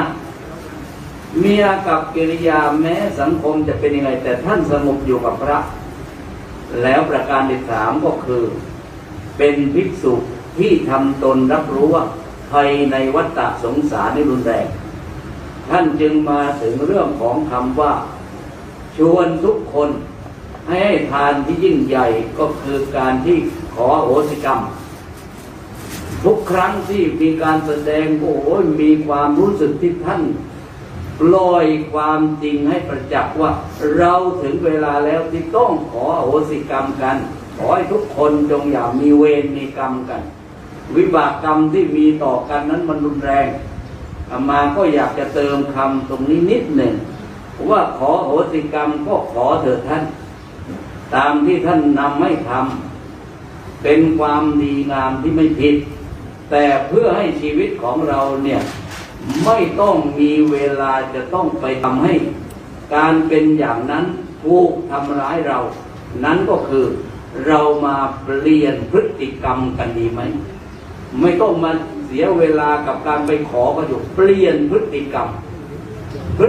ที่ควรจะเปลี่ยนกายให้อ่อนน้อมเสียดีไหมล่ะวาจาให้อ่อนหวานเสียดีหรือไม่ใจของเราให้อ่อนโยนเสียนั่นคือเป็นการขออโหสิเป็นการพ้นเวรพ้นกรรมพ้นภัยกันอย่าต้องมีเสียเวลาในการที่บอกไม่รู้มีใครอยู่ที่ไหนบ้างจะต้องตามขออโหสิอยู่เปลี่ยนพฤติกรรมที่ตัวเองแล้วก็จะเป็นเรื่องของการขออโหสิประการต่อมาก็คือเราจะต้องไม่ทำตัวเองให้ต่ำทรามก็คือต้องฝึกเป็นอาจินนะท่านฝึกในที่นี้หมายความว่าเราจะต้องศึกษาตามหลักไตรสิกขาให้เป็นปกติไตรสิกขาเป็นเครื่องมือชิ้นเอกสำหรับที่ทำให้พวกเราพ้นจากความทุกข์ความเดือดร้อนแต่ต้องแปลคำว่าไตรสิกขาศีลสมาธิปัญญาเนี่ยเป็นไทยได้นั้นก็คือศีลแปลว่าระมัดระวังสมาธิแปลว่าตั้งใจปัญญาแปลว่าใคร่ครวญเรานำไปใช้ได้ทุกกระเบียดนิ้วกินข้าวก็ระมัดระวังตั้งใจใคร่ครวญดื่มน้ำระมัดระวังตั้งใจใคร่ครวญจะทำทุกกิจกรรมความทุกข์เราก็ไม่เกิดแล้วสุดท้ายเราก็ต้องมีการทำหน้าที่ของตนปลุกจิตให้สำนึกว่าเราคือผู้ที่ต้องมีสิ่งที่สำคัญที่สุดในชีวิตคือความไม่ทุกข์ความทุกข์คือความตายความไม่ทุกข์คือความไม่ตายขอให้ทุกคนได้มีส่วนในพระศาสนาที่รับรู้ว่าร่างกายแม้หมอรักษาหายทุกโรคแต่ไม่พ้นตายว่าตามโยมรักษาหายทุกโรครักษาหายทุกโรคแต่ไม่พ้นตาย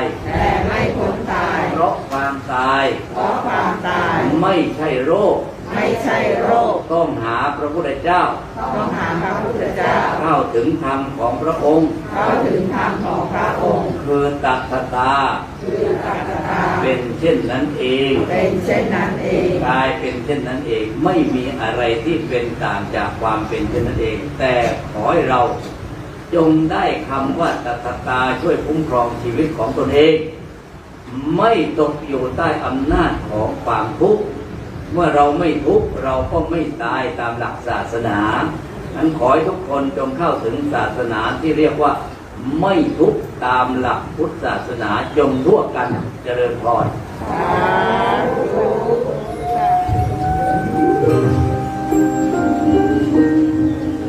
กราบขอบคุณครับท่าน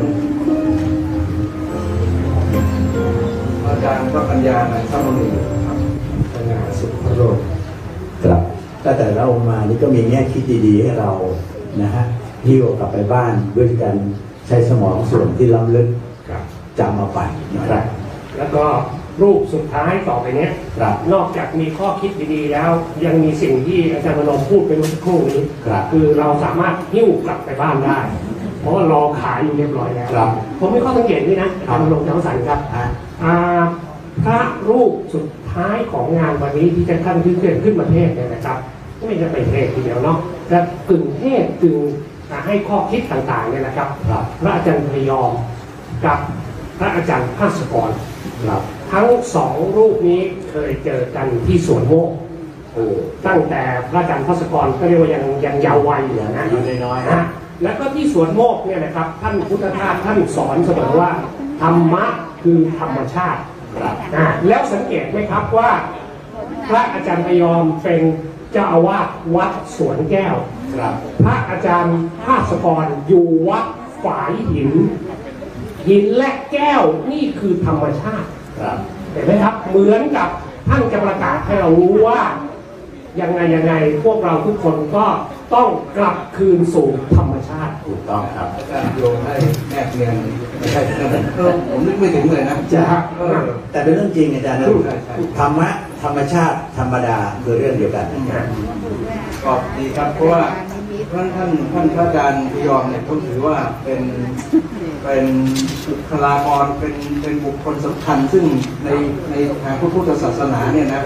ไม่ว่าใครจะมีข้อคิดมีคำถามมีปัญหาอะไรก็ต้องนึกถึงท่าน ครับ เห็นว่าท่านออกสื่อให้สัมภาษณ์กรณีที่มันเป็นข้อพิพาทคำถาม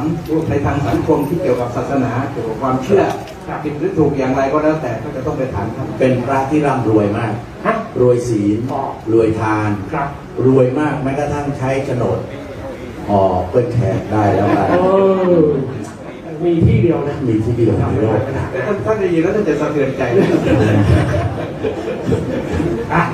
นะครับก็เดี๋ยวก็เวลาจะล่วงเลยนะค ค รั รั บบ เดี๋ยวผมจะไปอุดหนุนข้างหลังแล้ว อย่าเพิ่งไปตัดหน้าท่านผู้มีเกียรติทั้งหลายก็เราคงไม่ต้องแนะนำประวัติท่านนะครับเพราะว่าเพราะว่าเรารู้จักกันดีแล้วใช่ไหมครับ และที่สำคัญเราลืมว่าประวัติท่านมา ครับหรือประวัติอยู่ในสมอง ก็ ฮะ การประวัติเป็นนะท่านคือจริงๆโดยชั้นยศเนี่ยโรงเรียนธรรมสัญจรคุณแต่ถ้าจะนับจริงๆน่าจะเป็นท่านยศคุณที่น่าจะดูเหนื่อยที่สุดนะเหนื่อยเหมือนกำกรเหมือนผู้เรียนไม่เคยหยุดนิ่งในการที่จะปีนนั่นแตกนี่ขุดนั่นรวนนี่ท่านเหนื่อยมากแต่ว่าท่านก็มีความสุข เอางี้กว่าอาจารย์เคยเห็นพระพยอมขาวบ้างไหม เดี๋ยวท่านก็จะได้เห็นนะครับเป็นท่านเจ้าคุณที่ต้องยอมรับจริงๆนะ ทำงานหนักมาก ร่างเลยจริงๆนะครับเอาละครับพระราชธรรมนิเทศนะครับขอกราบนิมนต์ครับท่านพระอาจารย์พยอมกาลยาโนครับ นิมนต์ครับ นิมนต์ครับ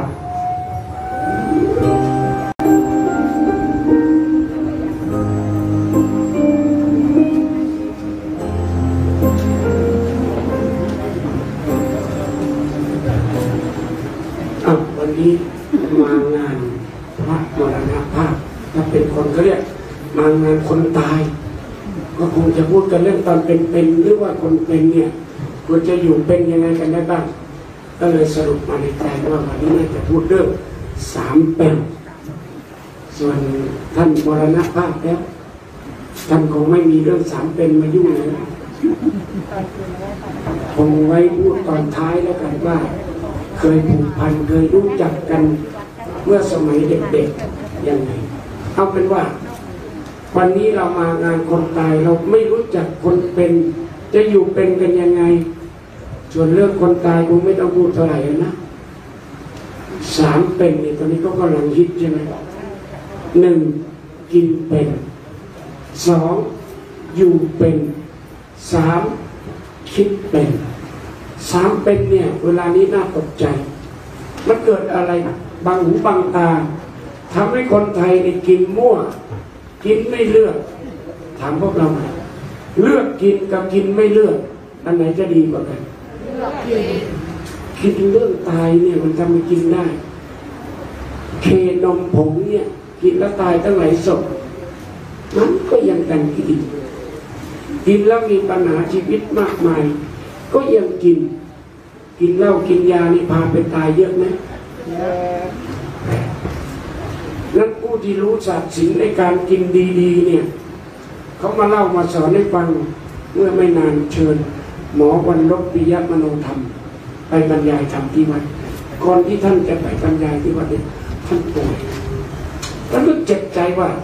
เราเป็นหมอนี่จะไปมาป่วยธรรมดาหมอกับป่วยนี่มันต้องอยู่ไปคนละซีกเลยเพราะผู้รักษาคนป่วยว่าป่วยซะเองได้เลยก็เลยคิดหาต้นเหตุมันมาจากอะไร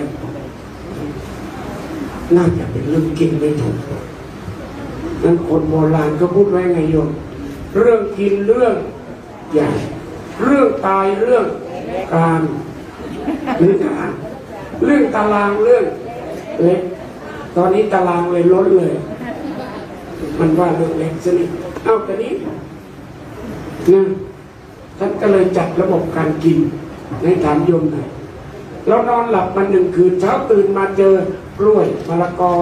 ข้าวเหนียวไก่ย่างเราควรกินอะไรก่อน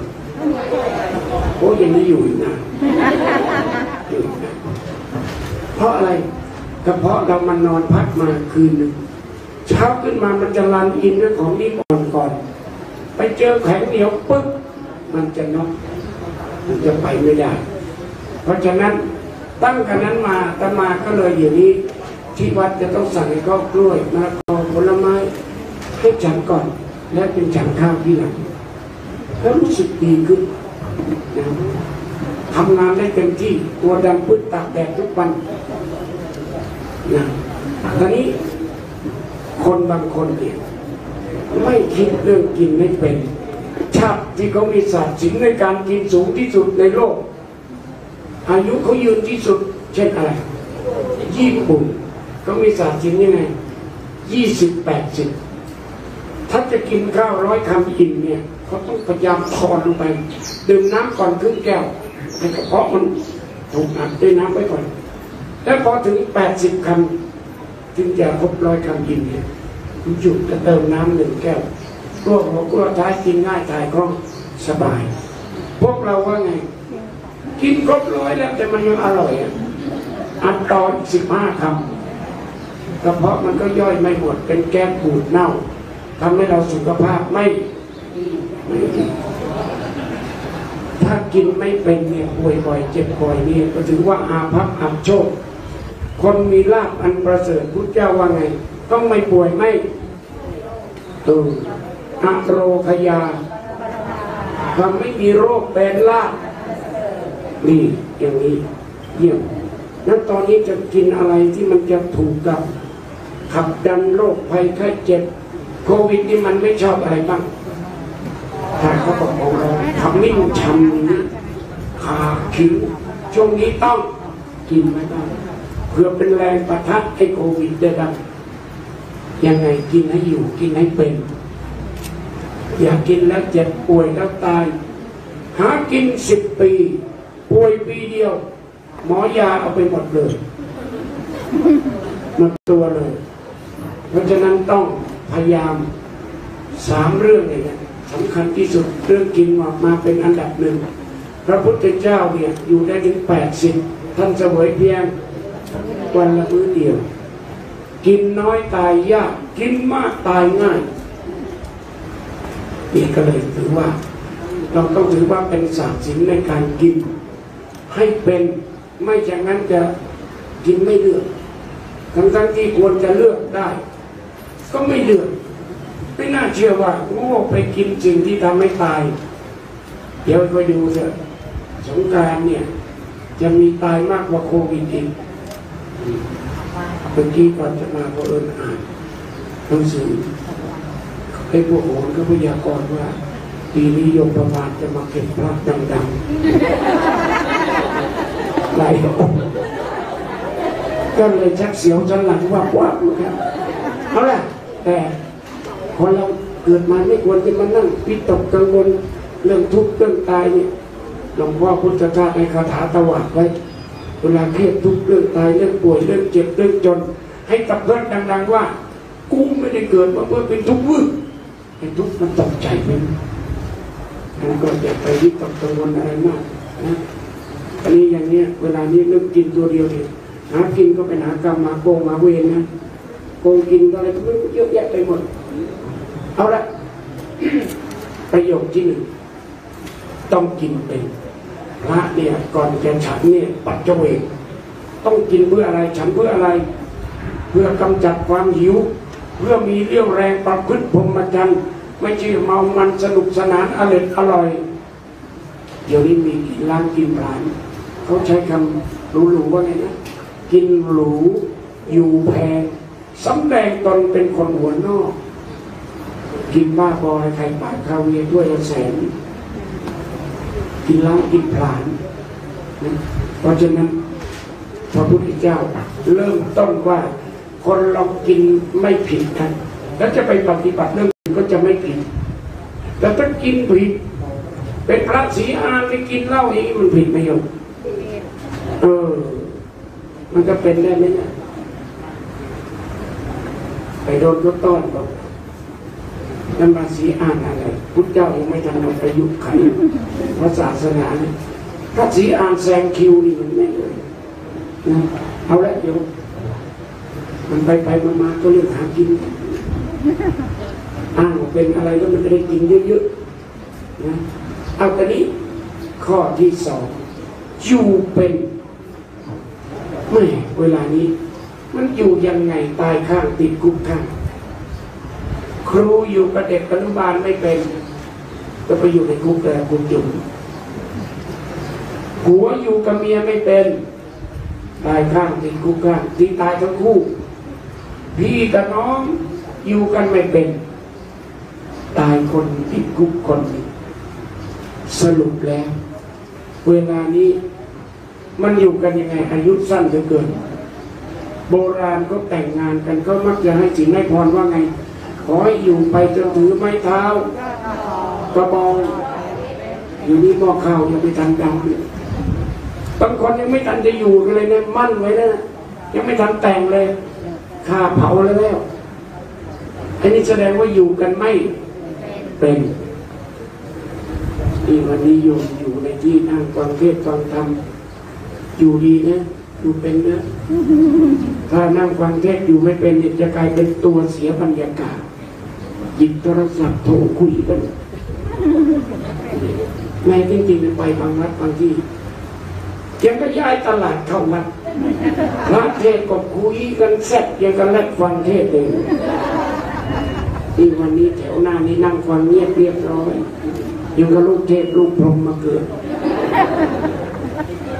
นั้นเราอยู่ที่ไหนขอให้อยู่ที่นั้นอย่างมีความสุขเขาชื่นชมไม่มีใครตำหนิเราว่าไอ้ตัวเสียบรรยากาศมาอีกแล้วคนบางคนอีกแปลกอยู่ที่ไหนเข้าไปที่ไหนบรรยากาศเสียหมดเพราะเป็นคนอยู่ในโลกนี้ไม่เป็นสำคัญมากนะโยมอยู่ไม่เป็นเนี่ยมันตายทั้งเป็นกันมาเยอะยังก็เลยผัวกับเมียรักกันแต่งงานกันแผงๆแล้วก็ต้องมาฆ่ากันตายตรงนี้ทีมไม่ยอมรู้สึกบ่อยไหมเยอะมากเลยครับแสดงว่ามันไม่ได้เรียนศาสตร์ศิลป์ในการไม่ได้ฝึกเรียน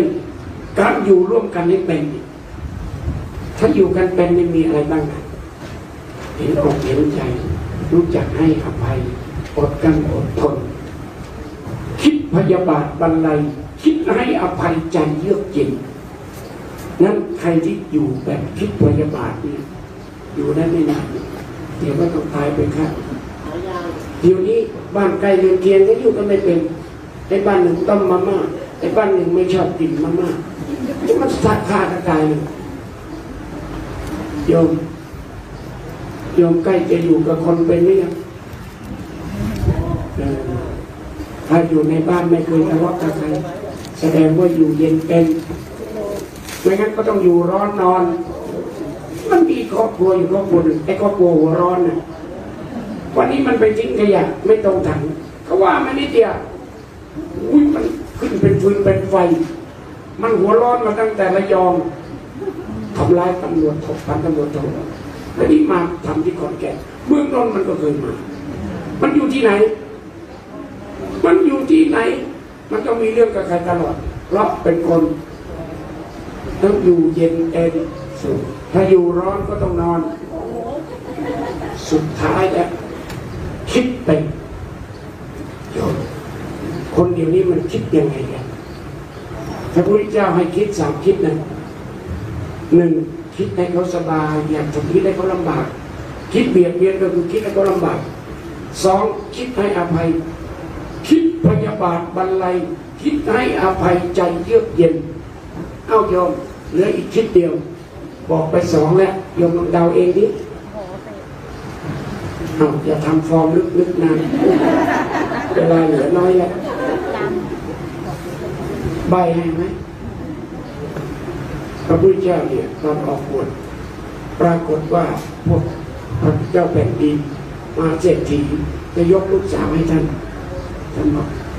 ฐานะในร่างกายเราก็เหลือเฟือแล้วต้องล้างต้องอาบจะเอาลูกสาวท่านกายลูกสาวท่านไหมเราเป็นภาระอีกเลยพอแล้วไม่เอาคนเดาที่คิดว่าไงคิดออกจากงานคิดถอนตนออกอยู่นี่มันคิดบ้าบออะไรแต่งงานเสร็จแล้วจู่ๆก็ไปแต่งใหม่แกจนไอ้เมียหลวงต้องเอาใบสมรสไปฟาดหัวอยู่นี่ก็เกิดกระบวนการเมียหลวงไม่ทิ้งกันต้องรับตบท้ายนิดนึงท่านอาจารย์พระสุธรเนี่ย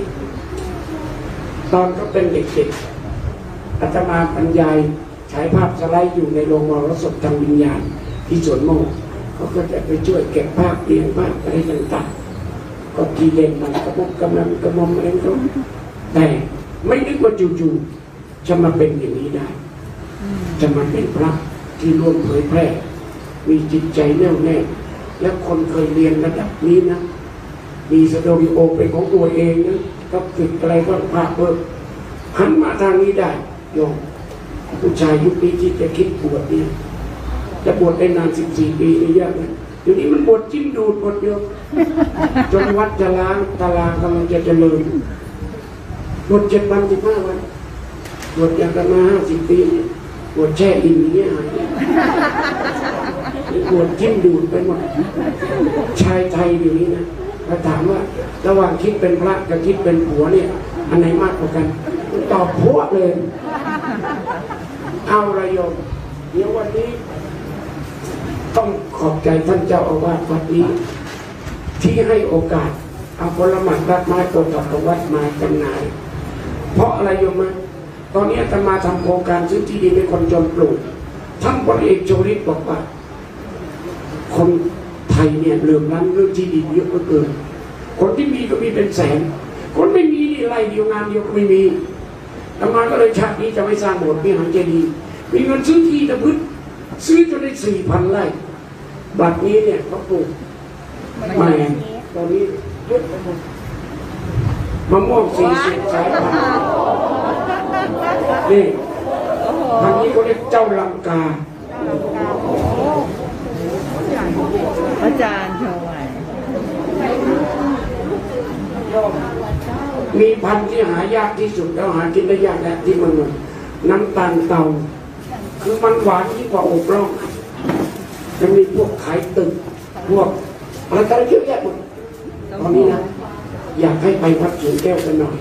เพราะว่าผลไม้เยอะมากช่วยกันไปขนไป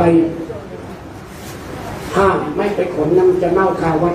อาตมาอุตส่าห์ไปบิณฑบาตเอามาไปบิณฑบาตไม่ต้องไปแจกเต็มรถปิกอัพจนก็ให้ฉายาว่าพระพยอมไปบิณฑบาตก็รถพุ่งพวงทีวีเป็นพวงโยมเขาฝากนิดเดียวจบถ้าจะไปวัดสวนแก้วนะกุมภามีนาเมษาพฤษภามิถุนา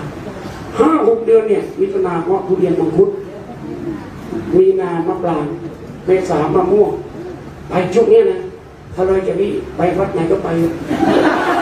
เพราะว่ามังคุดผลไม้หมดอย่างนี้ยุ้ยคนปลูกอะไรสร้างอะไรไม่ยากยากตรงที่ว่าไม่รู้จะไปขายที่ไหนท่านเจ้าอาวาสท่านผู้ช่วยอนุญาตให้ก็นึกว่าไม่ละปล่อยให้เน่าคาวัดระบายออกไป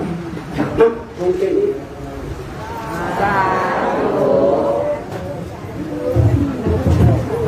ขอน้ำตาลเตา5 โลเลยครับพระพยอม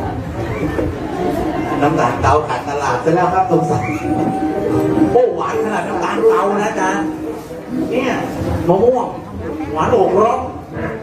มะม่วงอะไรซื้อลูกหนึ่งกินไปเดือนหนึ่ง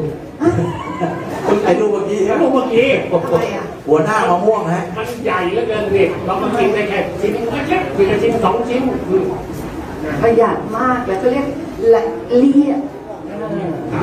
เขาเรียกละเลียด ตอนที่อาจารย์มโนพูดรอบแรกผมยังนึกไม่ออกนะว่ามันใหญ่ขนาดไหน มะม่วงใหญ่กว่ามะละกอ เชื่ออะไรครับ เชื่อได้ไหม เดี๋ยว จบในช่วงของเสวนาธรรมนะครับ ขยับไปนิดนึงอันนี้ตก ช่วงเสวนาธรรมนะครับวันนี้จากพระเดชพระคุณเจ้านะครับไล่เรียงมาตั้งแต่รูปแรกนะครับท่าน พิธีกร ที่ ชุดแรกมา มาเลยนะครับ เป็น ตรงไหน นัก อี ตัว ก อ นะ ย่าง พิ ลู ธี ก กรชุดแรก มันนักตัวอย่างลูก นี่ก็เป็นพิธีกรเด็กที่มีความสามารถและที่สำคัญก็คือบริษัทไม่ต้องจ่ายค่าตัว เป็นคือไม่ใช่เรื่องง่ายคือมะม่วงออกลูกฉันใดมะม่วงมาก็ออกลูกฉันนั้นครับ มันเกี่ยวกันยังไง เชิญนะ ผมชื่อเด็กชายกรพันธ์โชคพิรักษ์ไพบูลย์หรือว่าน้องข้าวครับ ครับ ทายาทของคนโตของคุณอนุมาผลผลิตจากมีเทพ คนที่สองอันนี้น่ารักมากนะครับ ชื่อครับ ชื่อเด็กหญิงนาลีโชคพิรักษ์ไพบูลย์ค่ะ ชื่อเล่น ว่า ว่า น้องแบ่งปันค่ะ น้องอันเป็นผลผลิตของมีเทพปีท็อปปีที่ สุดท้าย 2 สุดท้าย ชื่อ ผมชื่ออะไรครับ ค่ะผมชื่อเด็กชายวักตีโชคพิรักษ์ไพบูลย์ ชื่อเล่นคะชื่อเล่น ปกป้อง โป่งทอง ผมยืมผิดที่นิดหน่อยแต่มีคนแจ้งว่าวันไหนเด็กไหนผู้ใหญ่ ก็วันนี้ก็จบแล้วนะครับในภารกิจแล้วช่วงกลับที่ไปนะครับ ในเวลาตอน 19 นาฬิกาก็จะเริ่มพิธีสวดธรรมพิธามนะครับ ก็จะง่ายที่สุดนะครับ นิดเดียว เพียงแต่ท่านหันเก้าอี้นะครับไปทางด้าน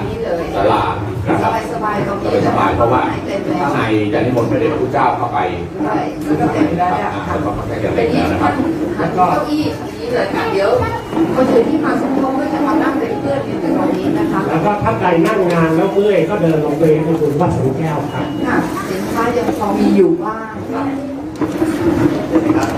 วันนี้พวกเราต้องลาไปก่อนนะครับ เราก็ไปฟังสวด ขออนุโมทนาบุญแล้วก็อย่าลืมนะคะที่ท่านพระภาสกรสอนเราไว้คือเห็นแล้วได้ขออโหสิกรรมกัน ขอขมากรรมกัน แล้วผู้ที่ได้รับขมากรรมก็บอกให้อโหสิกรรมนะคะเราจะได้ไม่ต้องมีการผูกพันอาฆาตในบาดกรรมเวรต่อไปนะคะขออโหสิกรรมค่ะ